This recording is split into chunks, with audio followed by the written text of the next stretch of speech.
Ready, bars and tone. 30 seconds. 7, 6, Bars and tone. 5, 4, 3, 2, 1. Take bars and tone. Ready, slate. Ready to lose tone. Stand by. All positions. 20, 15, 10, Oh, you need to start 9, this. 8, 7, Okay. 6, 5, 4, 3, 2, Take 1. slate and lose tone. Ready, black.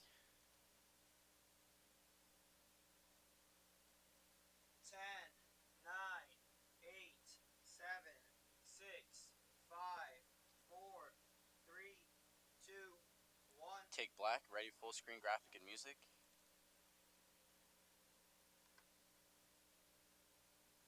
10, 9, 8, 7, 6, 5, 4, 3, 2. Take full screen graphic and faded music. Stand by talent. Ready to fade up talent mix. Ready to lose graphic and music. Ready, camera one. Lose graphic, music.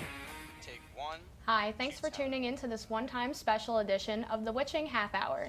Today I'll be your host. I'm Allison Vogelsang, and with me we have brought in a few guests that happen to be some good friends of mine. First, John Delmonico. Take two. Hello. How are you doing today, John? I'm doing pretty good. Yeah.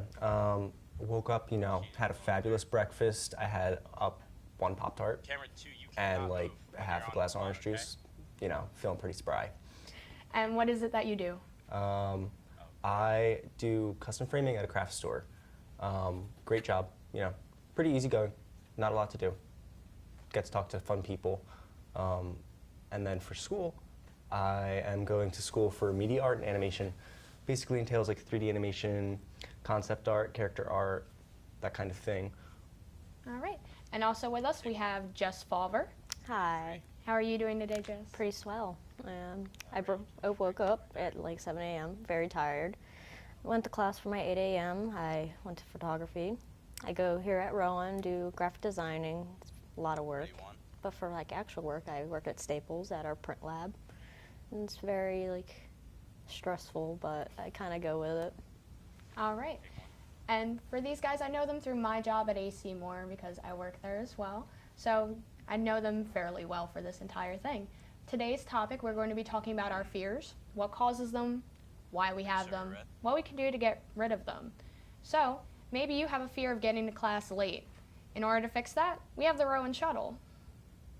Never walk to class again. The Rowan University I should Shuttle just is one of the let, many Allison services know that makes was life easier at 1:50, 1 Rowan. minute, 50 seconds The on internal that. shuttle goes around the Glassboro campus starting at 7 a.m. at the Rowan Boulevard Apartments and does not stop running until after midnight. On Wednesdays and Fridays, starting at 6 p.m., the shuttle goes to the Glassboro Shopping Center. So if you need to get to class or get some shopping done, the Rowan internal shuttle will be there for you. For more information on times and shuttle stop locations, go online to rowan.edu/shuttle. Take four. Ready, one. Like I said, for today, we're going to be talking about our fears. First of all, how would you guys define fear? Ready, three. I would call fear maybe Ready, three. something similar to disgust, like a revulsion to something or a dislike of something because of the reaction it evokes. Jess? I don't know, just something that makes you feel like uncomfortable and panicky. Like it makes that anxiety level like shoot up. It's not like, oh, I'm a little scared, but no, like fear is like that deep feeling inside where you actually like can't just brush it off. Where you have like that like sweaty palms, like you have a physical Yeah. reaction Yeah. to that sort And of there's thing. there's like I was gonna say there's a physical reaction. There's the fight or flight response kind of thing. That's I would factor into fear definitely because it's like a natural response to danger. Do you guys think that you have the fight or flight? Flight, 100%. Honestly, depends on the situation. Like, if I was in serious danger and I knew I couldn't get away, I would just kind of like automatically go into the fight. But I try to avoid situations, so my most natural will probably be the flight. Can you think of an instance where you needed to use one of those? Like one time at AC Moore, Kira got into the argument with the customer, and she was trying to throw punches and he was also. I automatically did my fight instinct, holding her back and everything. So that was kind of like a situation where I could have ran away, but I decided not to, and it turned out to be a beneficiary to it. Now, John, you said you normally do the flight. Oh yeah, I mean, I frequent like haunted houses and like haunted mazes and stuff like that around October time, and my first time ever going to one was actually like kind of recently, maybe like a year and a half ago, and there's this one room, very small hallway. Person in front of me is rather large and is taking up the entirety of this hallway. Not entirely, that's a bit of an exaggeration, but for the most part, like I wouldn't have been able to squeeze past them. I hear noises behind me. I turn around. There's a guy in a clown mask chasing me down the hallway with a chainsaw. I black out, and suddenly I'm in front of this person and just like booking it down the hallway. I don't know how I did it. I don't know how. I think I might have gone under their legs. Maybe I jumped over them. I don't know, but I did it. Well, with those kind of responses, can you tell me what fears do you guys have? Like, I'm personally afraid of spiders and claymation. My fear is mostly like the dark, but not necessarily because it's dark, but like I don't know what's going on. Like I can feel that there's something there, but I can't see it. Like mostly of the unknown kind of. I feel like my fears are a little more abstract. Like I don't really fear, like I don't fear death or spiders or bears or anything like that. I fear pain mainly, any kind of pain, emotional pain, physical pain, and I have a lot of irrational fears, like long hallways, windows at night. I don't know why. It just makes me feel like somebody's watching me and I can't see them. Yeah, I feel like it's, for me, fear is more of an abstract thing. Now, do you think a lot of people are afraid of bears? Because that was a new one for me to hear. Well, maybe if you're like, if you live in Wisconsin in the middle of nowhere and bears are a threat to you, I don't know. I'm so glad that you said Wisconsin and not a state where they're like, oh, Wyoming. Do they have bears? Yeah, I think. Oh, I'm just I don't wrong know. about that. Be then. like Michigan or Alaska or something like that. Moose are pretty popular up there too. They're pretty aggressive. And they're large. People don't Yeah. realize how big a moose is. I'd be pretty scared of a moose. Honestly, I would be too. So, if you guys have any sort of fears, a good way to get over it is by calming down and listening to some good music. Luckily for you, Rowan also has a radio station. Roll server red. Did you know Rowan has a radio station?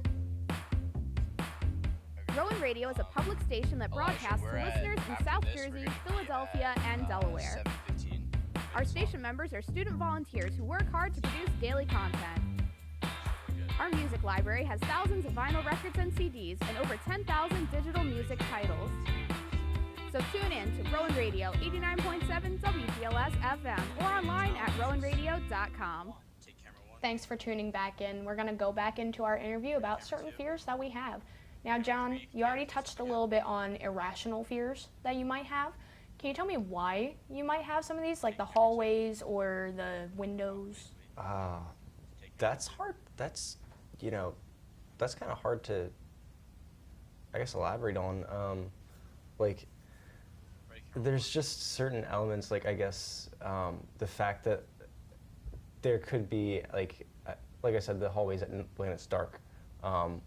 Many of them, I guess, come from horror films, which is ironic because horror is like, it's up there. It's one of my favorite genres.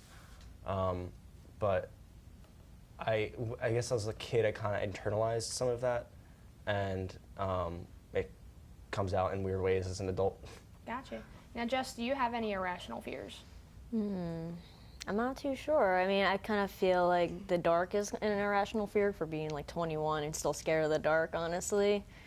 Like, I'm always the person that like turns the light off, runs up the steps to like my bed or something like that. Or if I'm outside, I have to bring my dog with me. Like, I can't stand being in the dark by myself, like, at all. I wouldn't say it's an irrational fear as an adult because it's like, it's the unknown. You know what I Yeah. mean? It's like you don't know what's lurking in it. Yeah, but for like an adult, like that's like one of the last things you should be fearing like necessarily like should be like as a fearing kid the like IRS more. you're always believing in like the boogie monster or something that's in the dark, so that's kind of understandable for like a kid to be afraid of the dark. But like as an adult, you know what's out there, but at the same time, I don't know. Well, you could also have more like real world problems where it's like, what if somebody breaks into your apartment, but you don't know because it's dark? Now I would say it would be a Yeah. little bit irrational if you had like a nightlight. Yeah. I mean, if you're just chilling with a plug-in like gummy bear nightlight, that's a little irrational for being in your 20s. But like I said, I'm afraid of claymation. Why? I have no idea. Maybe it's just like the stop motion sort of aspect on it. How do you guys feel about that? It's I can kind of understand like the thought process of why you would think it's scary. It's kind of like jittery and like by nature it's very alien looking and strange. Yeah, I honestly think it was probably like depending on the style of the claymation. Like if it's really realistic and they do it, it's a little more soothing. Like especially if it's well rendered and smooth motions. But like a lot of like little Wallace and Gromit kind of style, like where they have the big bulging eyes and they're really cartoonish. That's kind of like off-putting. Gotcha. Now, for some of the fears that you guys have mentioned, have you found a way to conquer any of these?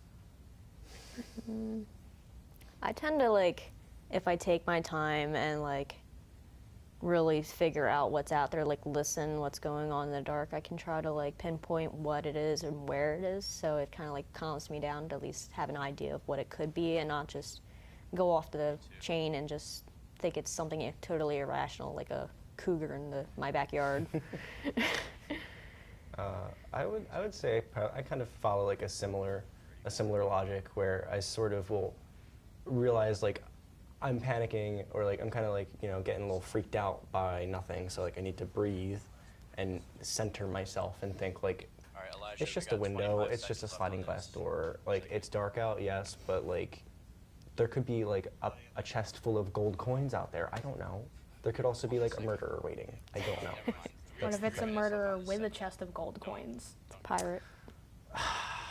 Then you'll see me in the obituaries, and I'm not leaving it to you. That's mine. I'm taking it to my grave. Speaking of which, a lot of people are afraid of like certain horror monsters, because you just reminded me of the Mummy for that. So, are there any like monsters that like stayed with you guys? Like I think you mentioned the boogie monster, which I don't know why you called it a boogie monster. That's a I don't boogeyman. know. Like, I remember seeing a lot of movies where like all the boogeyman was like some kind of like form, like it never had a distinct face to it. So like it can be any form, or like it can disguise into something that you're comfortable with and like trick you, kind of thing. Like I feel like that can really like hit the home. Like, I don't Have you know. guys ever watched the movie It Follows? No.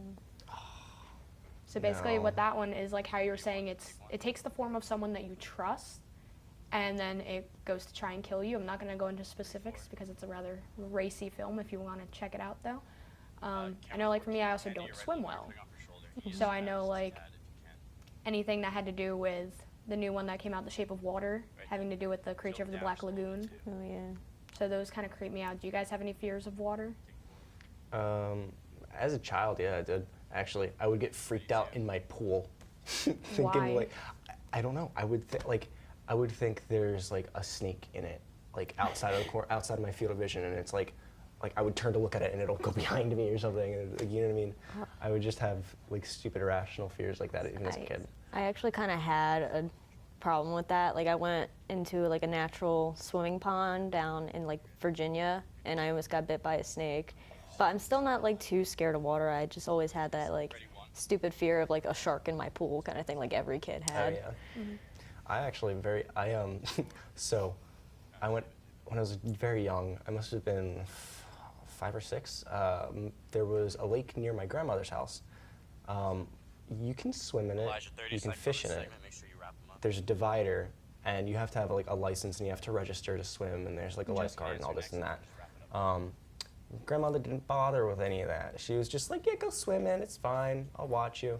I didn't know which side was which. I went into the fishing side.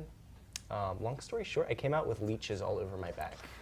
So that I kind of feel like is what maybe like sparked the whole water thing.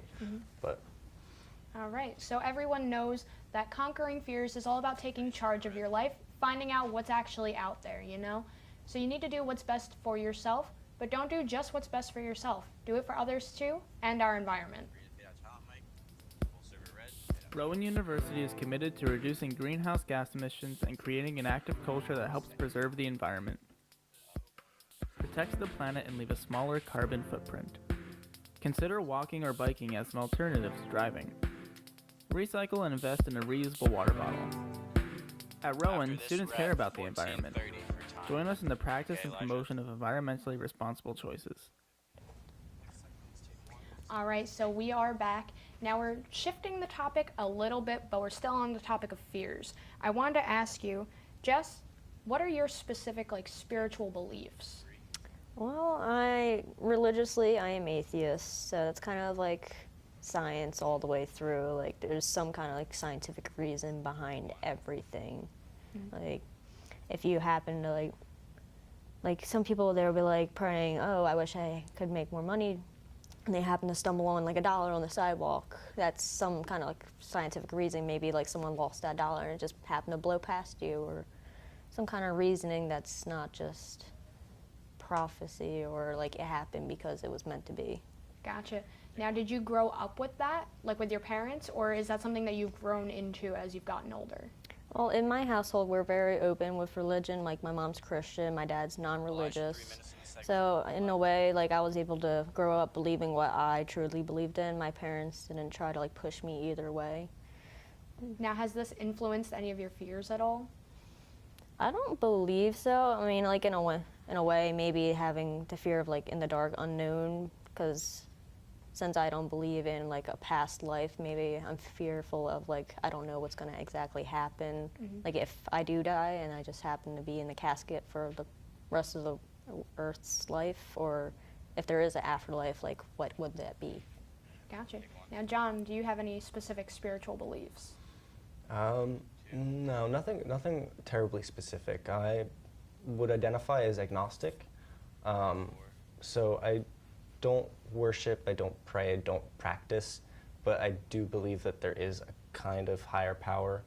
And I like to believe in a benevolent universe, something that means well. Now, was there anything that, I asked Jess, that your parents influenced? Did they raise you as agnostic, or is that something that you've grown into? It's definitely something that I grew into and had to experiment and find for myself.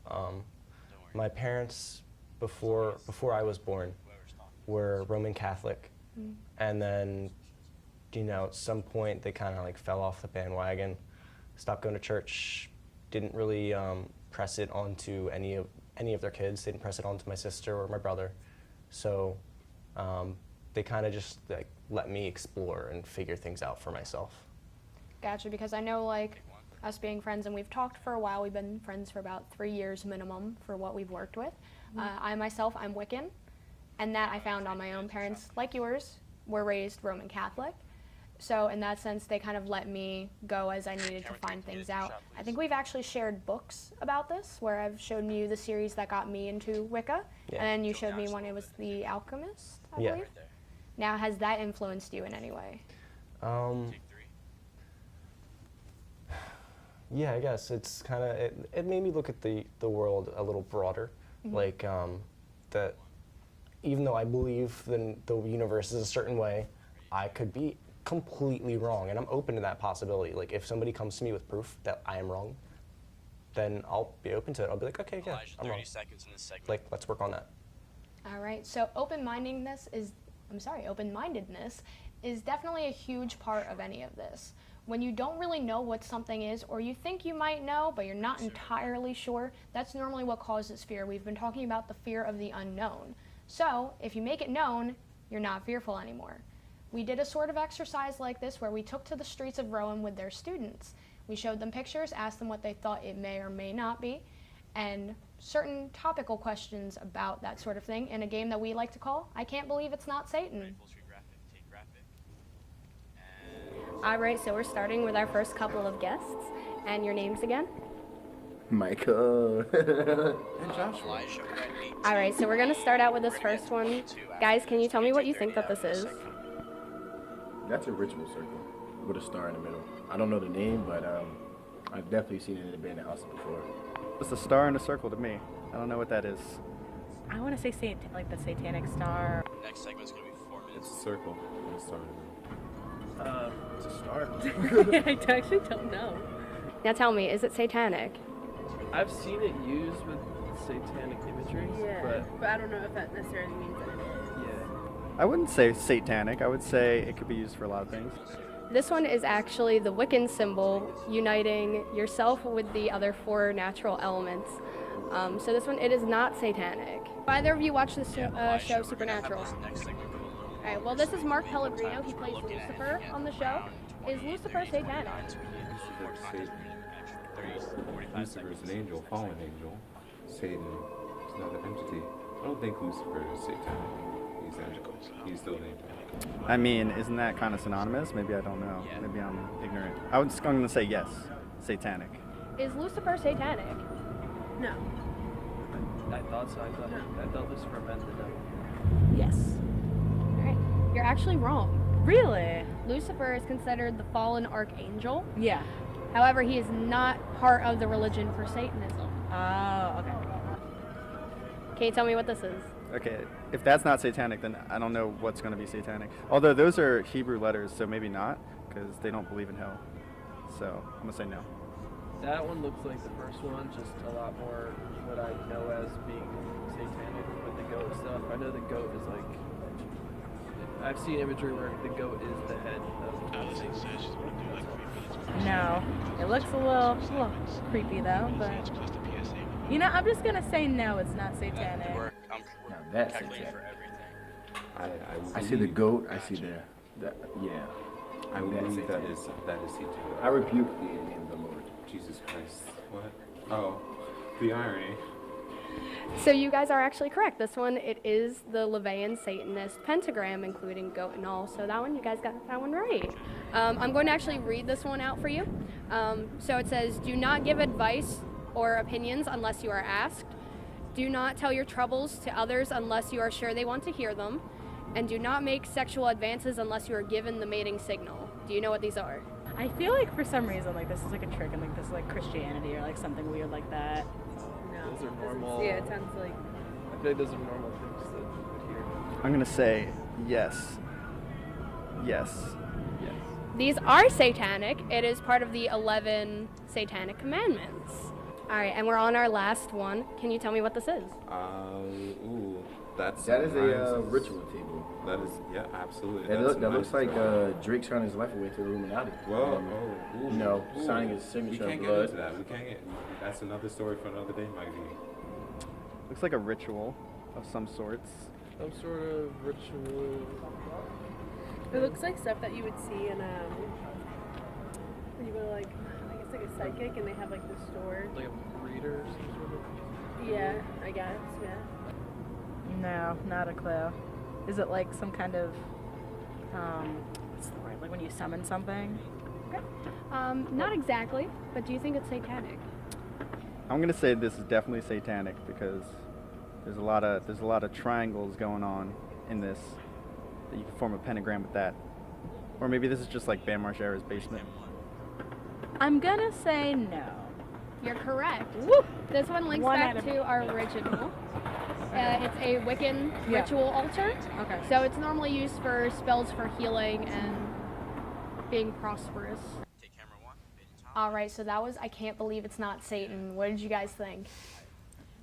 It was pretty hilarious. Yeah, it was pretty funny. Like, I love how the guy was just like, there's a lot of triangles going on, so it has to be Satan. Right. So triangles are Satan now. Apparently. Now everyone knows that first impressions mean a lot. And when you have a semi-harsh exterior or a dark sense of humor, like you can tell possibly that we all have, there's sometimes moments where you unintentionally scare people. Has there been times where you guys have unintentionally scared someone? All the time, like at AC Moore, especially with like, I'm a quiet person around public, so I can walk pretty silently. I just happen to pop up behind people, they turn around. Like, I've done it to John so many times. I've been a Kira, victim. I've done it, she like yells at me every time. So A lot of times I've just like popped up out of nowhere and everyone like freaks out. You sneak, but unintentionally sneak. Yeah, like I just walk casually, but it's like in a quiet way so no one hears me. Gotcha. John? I've scared my fair share of people in a different way, but I've definitely scared people. I'm like typically kind of loud. I'm a little boisterous, kind of flamboyant, but I have a pretty dark sense of humor. So like when I whip that out, people are usually like, "Whoa, hold on, slow down, clear, like hold horses." Like, what did you just say? We're not gonna glaze over that. Yeah, like part of our generation is that dark humor where it's like, oh, send me dank memes before I kill myself. Yeah. Can you think of any reason why our generation kind of like resorts to that dark humor?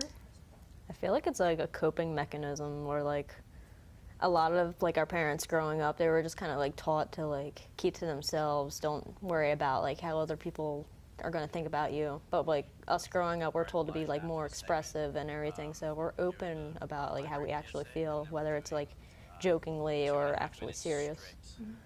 Yeah, I'm gonna agree with that. I'd say it's more of a coping mechanism because in the modern age with like social media and stuff, you're sort of prompted to share the way that you feel, and a lot of that kind of stuff is very taboo. So people present it in the form of a joke, and thus creating dark humor and also a platform for people to talk about it. Now, like I said, appearance can be a huge factor in scaring people. As you can probably notice, most of us have some form of tattoos or piercings. So has that impacted the way that someone has like looked at you? Yes, definitely. Like while working at AC Moore, I've had many like older women come up to me like, "Oh, you would look so much prettier without your piercings," or like I would get like creepy guys who were like, "Hey, don't lose this, honey." I'm like, "Please don't." So as we've seen, and I can't believe it's not Satan, and with our talking with our guests, you definitely need to be more open-minded about things, and you can't take everything just by that first impression or appearance. So you shouldn't judge a book by its cover. In order to help you out with this, why don't you check out the Rowan Library? Do you need access to the tools and resources to help you with your class projects and papers, or maybe just find a quiet area to study? Well, Rowan's Campbell Library is the best place for you. Volunteers at the Writing Center can help you improve your writing skills in a one-on-one environment. Study rooms can be reserved for group activities, studying, or even just to hang out and collaborate. So come on by the Campbell Library and see what's in store to help you succeed.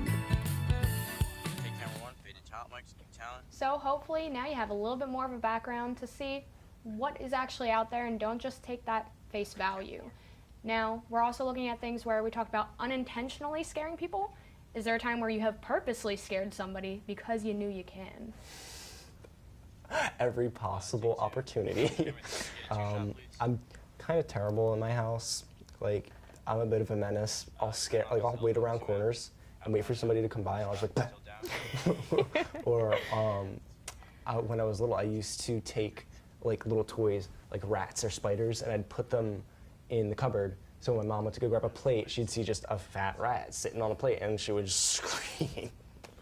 Jess? Mine is more of like I try to scare someone because I'm not sure if I can. Like my boyfriend, he's very like hard exterior, not scared of many things. So like I find it like a nice challenge to try to like spook him, whether it's just like pop around the corner and he gets like a little jump or like he actually gets scared. It's always like fun and challenging.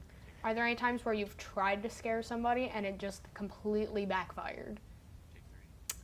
Yeah. Oh, yeah. Like I've tried things where like I've hit around corners and like they just don't come out and I'm like wondering where they are and they're actually hiding behind a corner. So when I go like find them, they come out and scare me. So I've had that so many times. Oh my God, that sounds terrible. I would feel like so betrayed. Like, I thought. No, I feel like kind of like happy in a way because like we have the same mind connection. Like, oh, I was going to scare you, but you try to scare me too. Like good job kind of thing. Now, one movie I'm going to bring up, and I know that you've seen this, or no, we might actually not have. It's a movie called Gerald's Game. And in this movie, the one woman is handcuffed to a bed. Her husband dies. Spoiler, I'm sorry. But she needs to find a way to get out of these handcuffs, and she does a certain thing in order to get out of them, which is kind of gruesome. I know the first time that I watched it, I was a little scared. have you guys ever seen something that like you were scared by, but you just could not stop watching it? Yes, definitely. Okay. The second week, so I go to school at the Art Institute of Philadelphia. I'm in and out of Philly all the time. But the second week I was there, I was crossing Broad, and there was a UPS truck that hit and ran someone over, and did not stop. So I kind of like watched that whole ordeal, and I just froze in my tracks and like could not look away, even though there was like blood and guts and all that stuff. I was like, oh. I haven't had any real life situations like that, but like in the Saw movies, like there's this one part where the girl sticks her hand in a glass box and like the razor blades like clamp down on her when she tries to pull her arms out, and you just see it like dig in. That's kind of like the scary, gruesome, like I'm into, but it's like exciting to watch, so I don't want to look away. More of like I'm not scared and I don't want to look away kind of thing.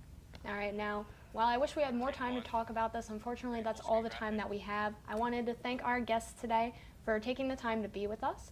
Like I said, I'm your host, Allison Vogelsang, and I just want you to remember, have the strength to make your own magic. And take full screen graphic.